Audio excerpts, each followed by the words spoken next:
Henry Nichols just arrived freshly from Christchurch in Dunedin, our first home series of the summer. How exciting is it to be getting underway with international cricket in New Zealand? Yeah, it's very exciting. I'd say the home summer is always something we always look forward to, and certainly when the international stuff kicks off. And obviously the guys have played a lot of cricket over the winter. Everyone's sort of been all over the show a little bit, so it's nice to come back together and to kick it off down here in Dunedin. Starting a one-day series, and as you touched on, a big home summer. Coming into this series, obviously fresh from a test series and some red ball cricket back at home, how do you personally go about making that adjustment, going from red ball to white foreign conditions to adjusting now to suddenly playing one-day cricket?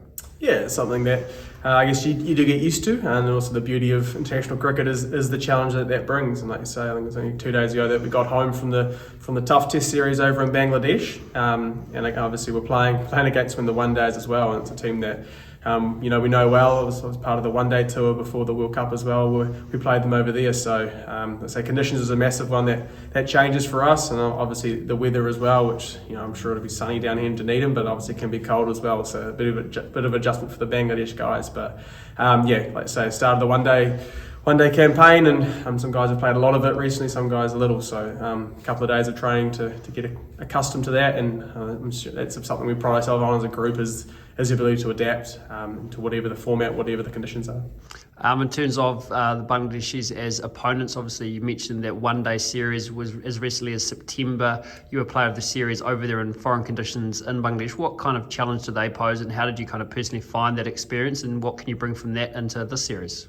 Yeah, it was obviously a good series for the team. It was, like I say, probably similar to this series, a bit of different personnel from the guys who were at the World Cup. But like I say, they touched on the success we had there was great, and we know that whenever you have success overseas, it's very rewarding. And I think yes, on the flip side, Bangladesh coming here to New Zealand will be looking to do what we did in their conditions. So like I say, as a group, we're heading in some new faces, which is exciting, but also a core of guys who have been playing recently, and we're looking to lean on that experience as well as, like I say, the new guys coming in, making sure that they're comfortable and enjoying and showcasing their skills.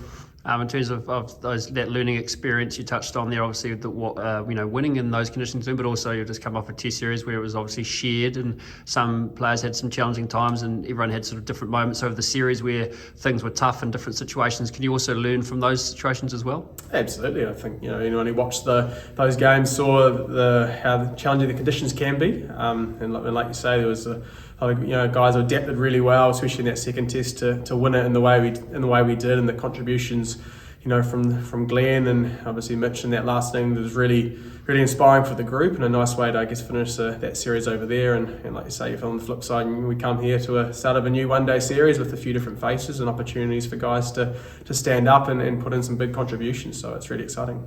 You obviously touched on some of those new faces. One of them is one of your Canterbury teammates in the large shape of Willow Rourke, and obviously joined by Eddie O'Shock for the final 2 games and Josh Clarkson also for the whole series.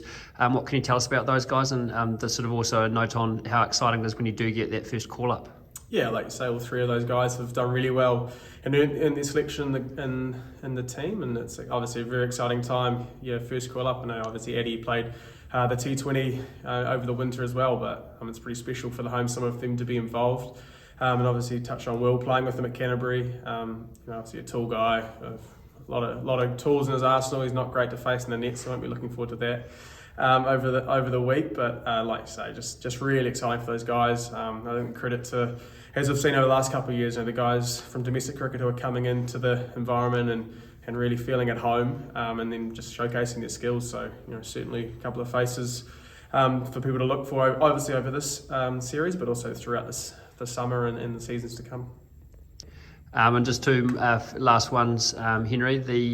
One of the recent innovations the ICC has introduced around pace of play. The first time the team will be playing under the new stop clock rules for ODIs. What do you make of that kind of effort to try and speed up the pace of play?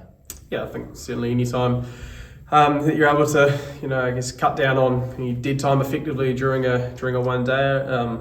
Will be interesting to see how it works. Obviously, a bit more, I guess, awareness from the guys between overs. Obviously, a bit more pressure probably on Tom as well as captain to have things in place. And obviously, the penalty of 5 runs if there is 3 consecutive innings will be quite significant. So that's something that's different. But like I say, if it overall helps the pace of play in one day cricket, then it's nothing but positive. And then also something that's recently come out is a list that Google's has shared of their most searched athletes of the last year, and one of the fellow squad members of this series, Rachin Ravindra, is featured on that list. I think ironically at number 8, his playing number.